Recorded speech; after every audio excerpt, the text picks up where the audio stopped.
What's up, Pirate Nation? Welcome to another edition of Hall Talk.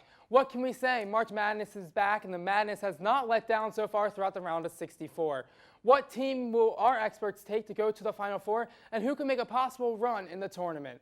We'll find out shortly.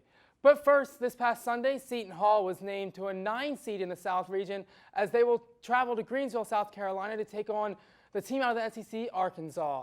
Can the Pirates regain momentum after their heartbreaking loss in the Big East semifinal to Villanova and win their first tournament game since 2004 when they beat Arizona in the first round? Our experts will also predict that shortly. So stay tuned for another edition of Hall Talk.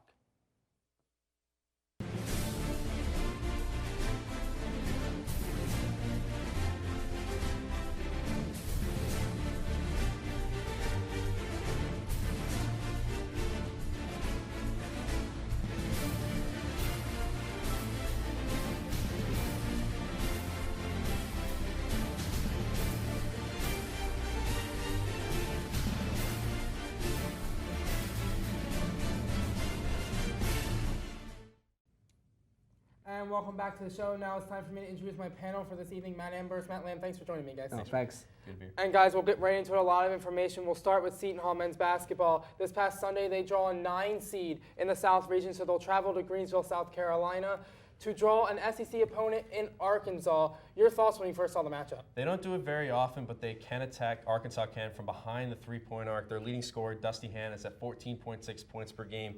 He can shoot it from behind the arc, 38% from back there. It'll be key for the Pirates to focus on their perimeter defense and shut down those shooters. Yeah, I think now that Seton Hall's seeded correctly as a 9 seed, I think this is really intriguing and really balanced matchup for this team. I see Arkansas as a lot as a Creighton, a team that really gets out in transition and shoots the ball a lot from the perimeter. Although they're not as good as Creighton is from shooting from behind the arc, but when you're looking at Arkansas, they're 79.8 points per game, 12 points per game during the fast break, and about 17 points per game on turnovers. So Seton Hall really has to take care of the ball. And there's a team that won 25 games during the season. Head coach Mike Anderson has led 3 teams to the NCAA tournament, so he's experienced. You're one X factor for Seton Hall. I think the backcourt with Madison Jones and Kadeem Carrington shutting down the perimeter, as I said before. Arkansas shoots 36% behind the arc. They have a three-point shooter off the bench, Daryl Macon, who also shoots 38%. And also Moses Kingsley, their big man, can step out and hit from behind the arc, 43% for him. If they can shut down the perimeter and force Arkansas to play inside against Angel Delgado's defense, it's going to be rough sailing for them. And Matt Lamb, this is an Arkansas team that outscores opponents during the season in the second half by 203 points. They are a second-half team. Your X factor. I mean, Seton Hall's a second-half team, too, when you look at it. I think the X factor is going to be rebounding. The rebounding margin for Seton Hall is plus 6.7, Arkansas plus 0.01. So they're really just making sure that it's Seton Hall's playing that third game. Angel Delgado is doing the same job he's been doing all year, an excellent job on the glass, an offensive glass. And looking forward now, you don't want to do that too much. It's one game at a time in the tournament. But if Seton Hall were to capture this game, they draw North Carolina, the number 1 seed in the South region. That's a tough matchup. It's a rough draw for them. I mean, UNC is loaded. They got bigs. They got Justin Jackson, who's their leading scorer, just over 18 points a game. Isaiah Hicks, Kennedy Meeks. Their backcourt is led by Joel Berry. Not much else there, but still Joel Berry is a star in the backcourt. They're a very complete team. It will be a tough matchup for Seton Hall. Your thoughts when you first saw the matchup? Joel Berry, a good defender. I mean, Seton Hall taking on a very potential national champion in UNC right now after coming off a heartbreaking loss in the championship last year. I mean, this team is hungrier than ever now that they're back in the tournament. It's a 1 seed, and really I think Seton Hall is going to have a very difficult time playing with that pace of UNC. But this game is going to draw a lot of national exposure and attention. And if Seton Hall wins, really look for a lot of people to be looking at this program. And Seton Hall, can this team possibly be a bracket buster, be a Cinderella that could make a run to the tournament or either the Sweet 16 or Elite 8? Can you see that? It'll be tough to get past UNC, but if they are able to get through, you see a potential Sweet 16 matchup with fellow Big East foe Butler. Could happen there. But if they can get past UNC, I could see them making a little bit of a run further. Yeah, I mean, this is a very streaky team, so if they beat North Carolina, the sky's the limit for Seton Hall. It's just a matter of, who's hot when. Angel Delgado is going to continue to play his strong efforts. Kadeem Carrington and Desi Rodriguez, if one of them is hot, I think Seton Hall wins at least one game, that Arkansas game. If they're both hot, then, who knows where it goes from there. And the Pirates play very well in the Big East tournament as well, so coming in with some momentum. Now let's look as a broad picture of the NCAA tournament as a general thing. 4 regions, which one's the toughest? I think it has to be the Midwest. You look at the top, Kansas, one of the best teams in the country all year. National Player of the Year candidate Frank Mason, averaging over 20 points a game. But it's not really the top. When you look down the list, you have a sneaky team in Purdue, a 4 seed, with another National Player of the Year candidate, Caleb Swanigan. And also, even further down the list, you look at a team like Michigan, who went on this big run in the Big Ten Big Ten tournament, took home the Big Ten title.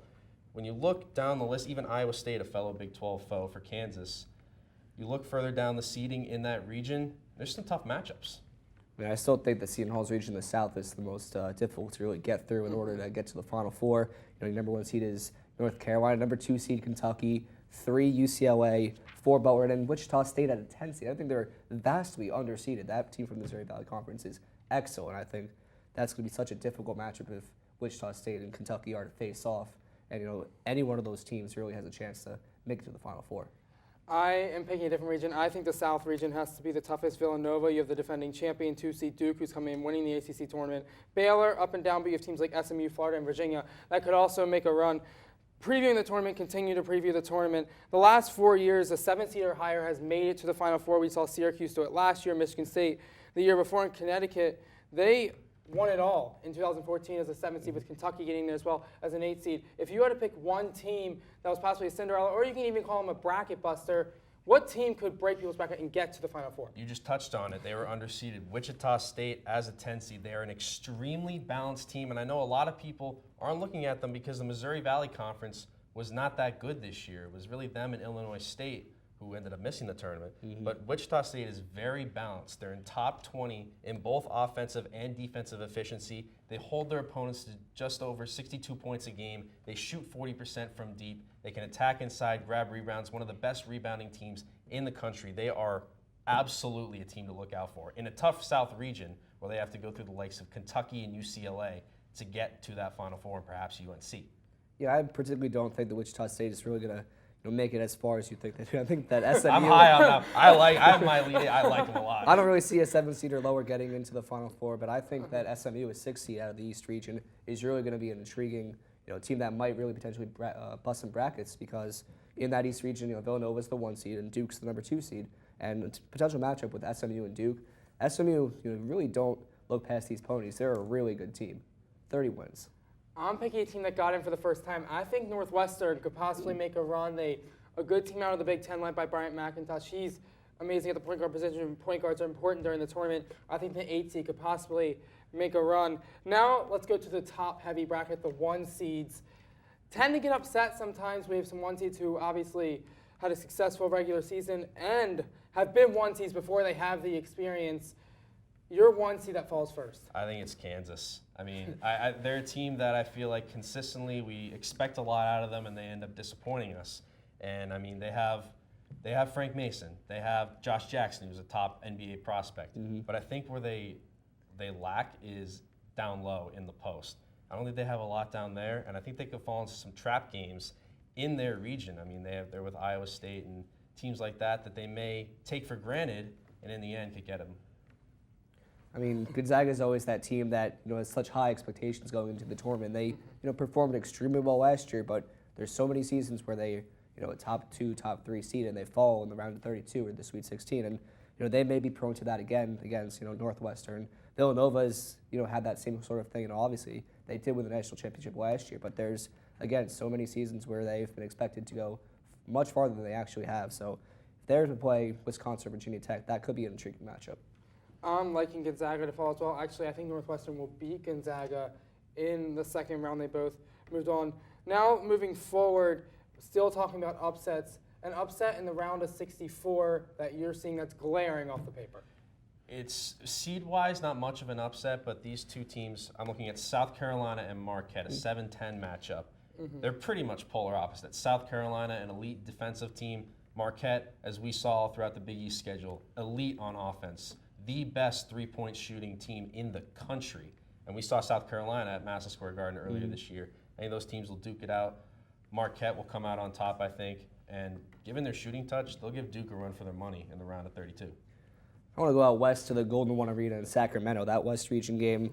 Creighton and URI, Rhode Island, said 6-11 matchup. I think Rhode Island has a very good chance to beat Creighton, although Creighton, they've been playing so well up to losing Mo Watson, and they really did not look themselves in that loss to Villanova in the championship, the Big East tournament. And Rhode Island, one of the hottest teams in the nation right now, they played their way off the bubble and winning the A10, getting into the field solidified. They have a real shot to make some noise. I like those. I'm picking New Mexico State over Baylor. We saw Baylor's tournament issues.